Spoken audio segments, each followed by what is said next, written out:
Selamat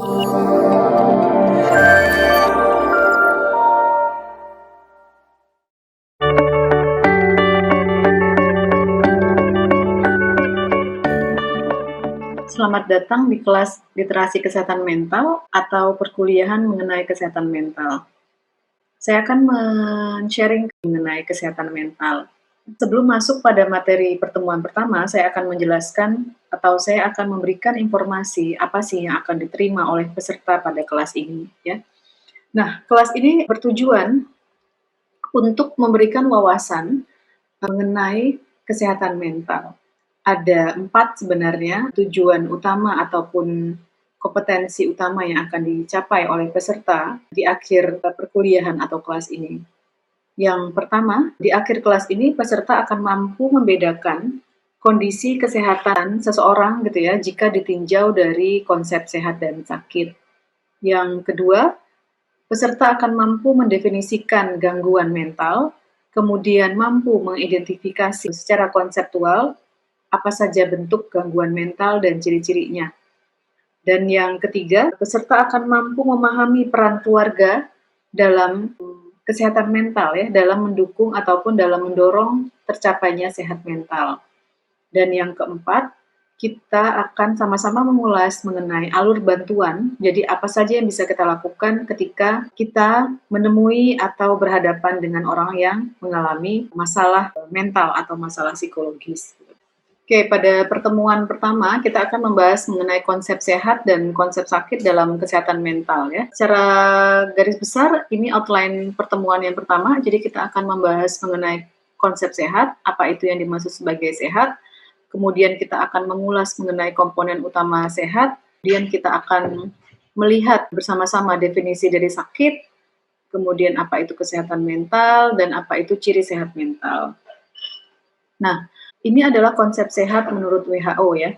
Jadi yaitu keadaan sempurna baik fisik, mental, maupun sosial, tidak hanya terbebas dari penyakit ataupun cacat gitu. Seseorang dianggap sehat, dia itu tidak sakit secara fisik, tapi dia juga harus memenuhi syarat-syarat sehat secara mental, mampu berfungsi secara psikologis, kemudian dia juga mampu berperan di dalam masyarakat ataupun sosial. Health is a state of complete physical, mental, and social well-being, and not merely the absence of disease of infirmity. Itu yang ditetapkan oleh WHO. Seperti itu ya. Jadi untuk mencapai kondisi sehat, ada 3 hal ini yang harus dicapai. Nah, konsep WHO ini mencangkup dimensi yang cukup luas karena dia mengulas mengenai fisik, mental, kemudian dia juga mengulas mengenai aspek sosial. Memang kalau kita baca begitu sulit gitu ya, kompleks sekali untuk menjadi sehat gitu. Gimana caranya kita bisa sehat secara fisik, mental, dan sosial dalam satu waktu bersamaan? Apakah tidak mungkin orang tuh punya masalah gitu ya, seperti itu. Tentu saja itu sangat mungkin terjadi.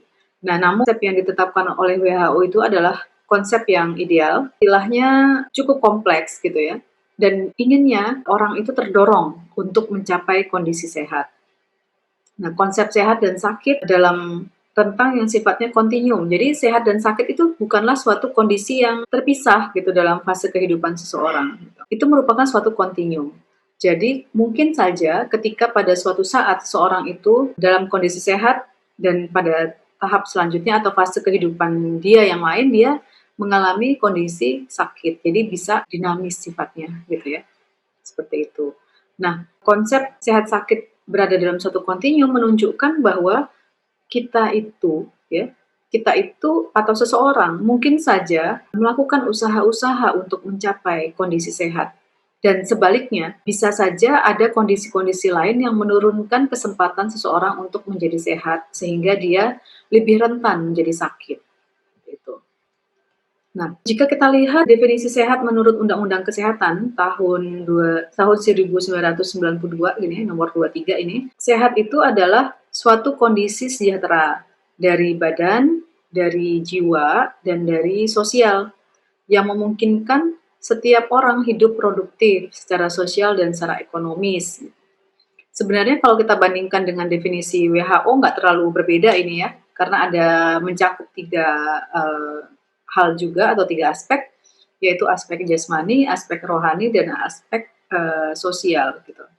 Seperti itu. Hanya pada di Undang-Undang Kesehatan sudah di-state juga bahwa ada outputnya nih. Kalau orang sehat, dia harus bisa produktif, dia harus bisa berfungsi secara sosial dan secara ekonomis gitu, berperan di masyarakat dan punya nilai ekonomis gitu. Itu tandanya sehat seperti itu.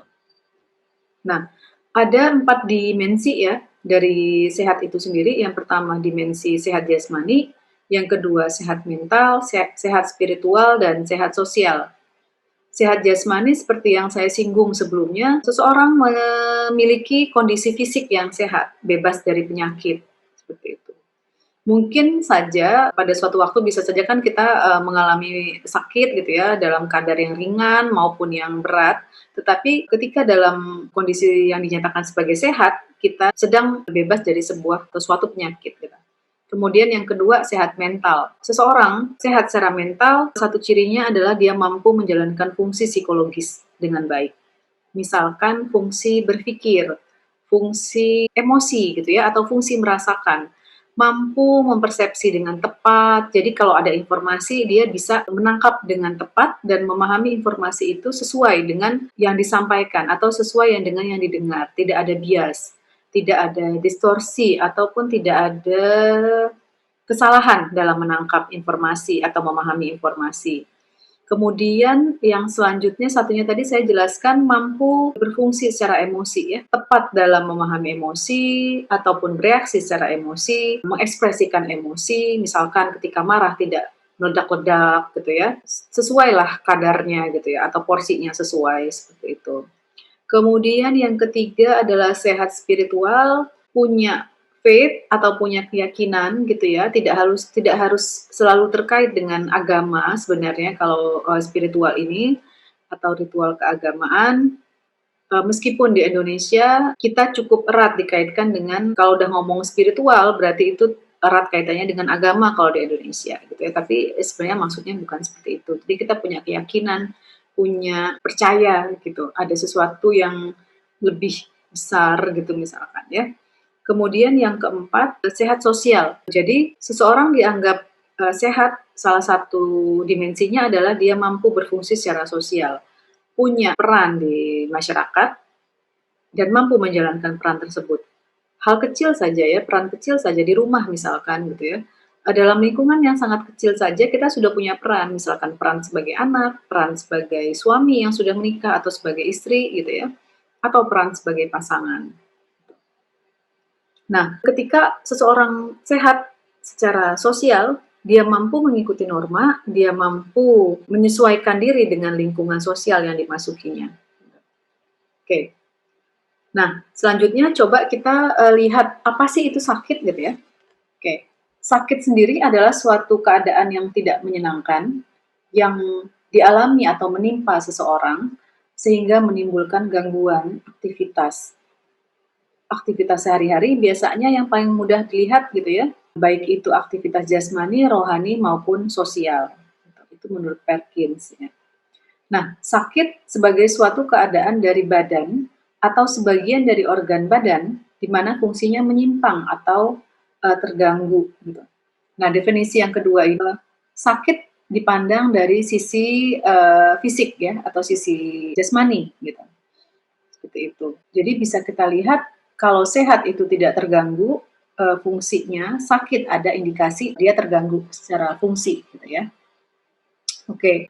Kesehatan mental itu adalah kondisi di mana seseorang dapat berkembang secara fisik, secara mental, spiritual, dan sosial ya.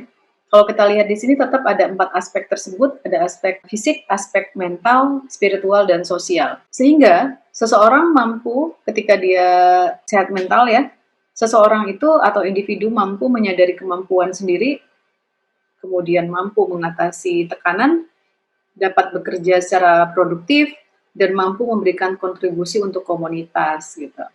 Jadi tidak cukup hanya sehat atau berkembang secara fisik, mental, spiritual, dan sosial gitu ya, tetapi ada lagi indikasi ataupun indikator bahwa dia mampu memahami kemampuan sendiri, jadi tahu apa kelemahan dan kelebihan secara atau potensinya, kemudian dia dapat mengatasi tekanan, punya keterampilan mengatasi persoalan, kemudian dia dapat bekerja secara produktif ya, menjalankan fungsi itu namanya, dan mampu memberikan kontribusi untuk komunitas, jadi berperan di dalam masyarakat. Oke. Nah, sehat mental adalah kalau kita garis bawahi gitu ya, sehat mental adalah kondisi sejahtera yang pertama, yang kedua memahami kemampuan diri, yang ketiga mampu menyelesaikan masalah sehari-hari, yang keempat bekerja secara produktif, dan yang kelima adalah berperan di dalam masyarakat gitu. Ini cukup penting ini yang terakhir gitu ya, karena kita hidup dalam masyarakat ataupun dalam komunitas, tentu saja tidak bisa dipungkiri gitu ya, sebagai individu kita juga harus mempunyai peran di dalam masyarakat. Ketika orang sehat secara mental, berarti dia juga mampu memberikan kontribusi positif ke dalam pada masyarakat gitu ya, seperti itu. Oke, nah, ini untuk materi kita di pertemuan pertama. Pada materi selanjutnya kita akan membahas mengenai definisi gangguan mental ya, apa itu gangguan mental. Sampai ketemu di pertemuan selanjutnya.